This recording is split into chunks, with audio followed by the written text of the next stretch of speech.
Civic ভলান্টিয়ারের ঘুষ নেওয়ার video viral social মিডিয়ায়। ঘটনাটি জলপাইগুড়ি পোস্ট অফিস মোড়ের। শুক্রবার সোশ্যাল মিডিয়ায় প্রকাশ্যে আসে ভিডিওটি, যাতে দেখা যাচ্ছে একজন সিভিক এক গাড়ি চালকের কাছ থেকে গাড়ির প্রয়োজনীয় কাগজপত্র দেখাতে না পারায় ঘুষ নিচ্ছেন। অভিযুক্ত সিভিক ভলান্টিয়ারের নাম কানু রায়। ঘটনাটি প্রকাশ্যে আসায় নড়ে চড়ে বসে জলপাইগুড়ি জেলা পুলিশ। অভিযুক্ত সিভিক ভলান্টিয়ার এবং তার সাথে কর্তব্যরত এক পুলিশ অফিসারকে বরখাস্ত করা হয়। জঙ্গিপুর থেকে তরিকুল শেখের রিপোর্ট, জঙ্গিপুর টিভি।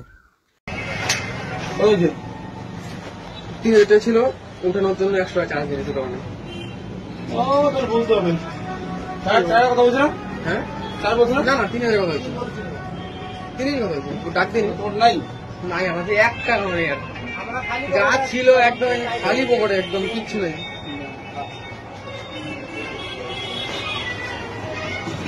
তোমার বলতে পারবো না নাই।